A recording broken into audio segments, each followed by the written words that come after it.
Right, I'm going to do a quick overview of some of the dials and switches and inputs on this tascam 24, and I'm going to go through it bit by bit. At the top of the desk, the first line of input jacks are all mic, and there's 20 of them, and they're all standard XLR input jacks. Now these first two here inputs, these are mono, but it does say if you're using a guitar or bass, then you have to press this insert in here, there, so it's just on them two there on the insert, and then the rest of them above are all mono guitar jack type inputs, and these mono inputs go up to 12, and then it changes there again. And these ones here are stereo, so you've got mono at the top still, but if you use both, obviously going into stereo then. So you've got channels from 13 to 20 which are stereo inputs, which is different from the original tascam because you only have one input at the back. So these actually do you know, have two inputs for the stereo. Into the final channel, which is channel 2122, which is actually a Bluetooth channel. Now that's for receiving Bluetooth, it's not actually sending Bluetooth, unfortunately, which would be really good. And there's obviously the pair in there. They're inputs for, say, putting in your radio or so whatever you want to channel into that, but you also can, you know, connect your iPad and come in that way and pair it that way and play your music or whatever you want through there. So as we come down, then you come to a gain, and that goes right across the board there. You haven't got it on the Bluetooth channel, but it does go up to channel 20. Again, there is a little signal light above, and that will indicate green and go red when you go above. Just underneath the gain you can see a low cut, and that low cut is a bit, in my mind, like a compressor, and it'll take out noise. There's only two channels that have got that insert there, this second, and that is, say, for if you plug in a guitar into that channel or a bass, then that needs to be down. As we come down, we come to this mode switch here, and you've got live, PC and MTR. The live is direct from these inputs here.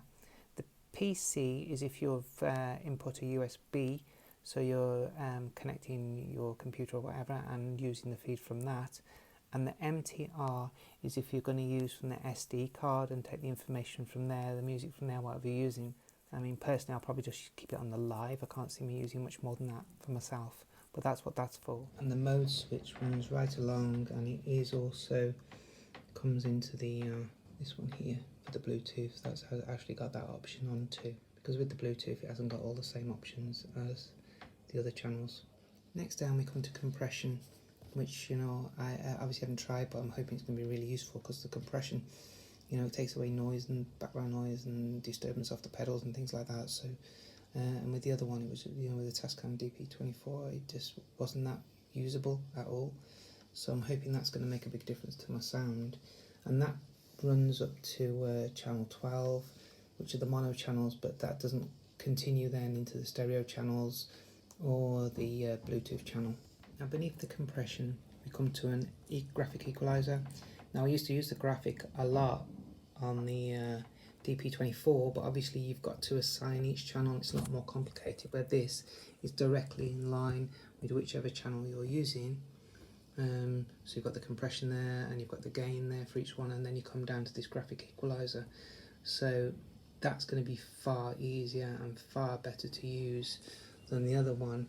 And that one, again, it runs along, but you don't get it on the Bluetooth channel, and that just comes in as it is. There's no graphic equalizer on that. And up to here, when you get to the stereo, you've only got 3 to choose from. Changes sort of the bass and treble and all the rest of it, where with the monos you actually get 4 to choose from, and then you've only got the 3, and so the Bluetooth has got 9. We come to this set, which is under the graphic. Now this part here, the top 2 rows are, from what I've read, to adjust the volume out, and then the bottom row is for the effects, and the bottom row for the effects ones comes along but again you haven't got that one on the Bluetooth. And then this is the effects you've got here. I mean, how you actually select that and push that for each channel, I'm not sure, but that's what's running there. And the effects you've got on here, I mean, you can mute the effects, and then you've got look like master controls there, and here volumes, and for the headphones switch there as well by the effects. And you've got small hall, large hall, small room, large room, plate, studio light. So it'd be interesting to see what they actually sound like, and obviously they're going directly onto each channel, and it'll be a lot easier than the other one, because again I think the older system that I was using was very difficult to use the effects at all really, so I never bothered with them. Underneath the effects knob there, you've got the pan left and right, and that's on every channel going along. Yeah, and it does pan on the Bluetooth one as well. Next you come down to the record buttons here, and to be honest with you, these press really nice. The one on my other one you have to press so hard, and half the time they don't work. These ones you can just run your finger over like that and they work. They're really, really nice. Obviously you choose which one you want to record on, which channel you want to record. Press record, that goes to your SD card. Underneath, the mute is separate on this, where with the other one you had to sort of choose between what you were going to do, record or mute, and here it's completely separate, so that's really nice. And again, that runs on all the channels, not just, you know, so it does run into the Bluetooth as well. Lastly, you come to the slider, and you know, the sliders do feel really nice actually. I mean, you know, there's a nice sort of resistance with them, but on the other hand, they slide really nice. And then you've got these buttons here, and I think from what I've read, I mean, if anyone wants to comment on this as well, but from what I've read, that's the main out or the sub out, or I'm not sure what the PFL, but it is choosing which output, because there's quite a few different outputs on this, and I'll probably be using the sub output because of the connections I'm using. I'm thinking, obviously I'm not actually set it up, but they are to choose which outputs you want, and they go right along again and right up to the Bluetooth channel. So that makes a bit more sense. You can see there you've got your main output, your sub output, and auxiliary output. This system has a new option, which is the foot switch, which I definitely want to hit the foot switch for this, because it means then when you want to record, you can just press the foot switch. When you want to stop recording, press the foot switch, which is going to make it a lot easier than having to lean over and press the, you know, record. When you're doing anything on your own, that seems like a brilliant option for me.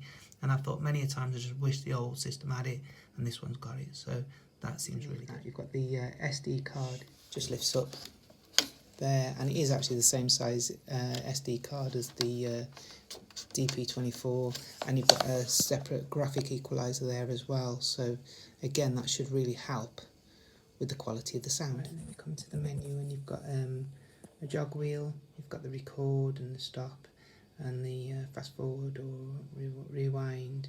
You've got a menu button, and here you can choose which channels you want. So if you want 9 to 16, if you press that, then that's changed 9 to 16 back to channels 1 to 8. The USB light will light up if you've got USB connected, and the PFL and AFL, they come on when these have been selected, or these PFL ones here have been selected and things like that. Then that will, if I press one on, you'll see that light's come on, indicating there. And then finally you come to the main output volumes here, like a main and a sub one for the sub out, which I showed at the top up here. So you can choose main or sub there, and these are the sliders for that. And that's my look, really, overview of what these dials and inputs and outputs do at a first glance anyway.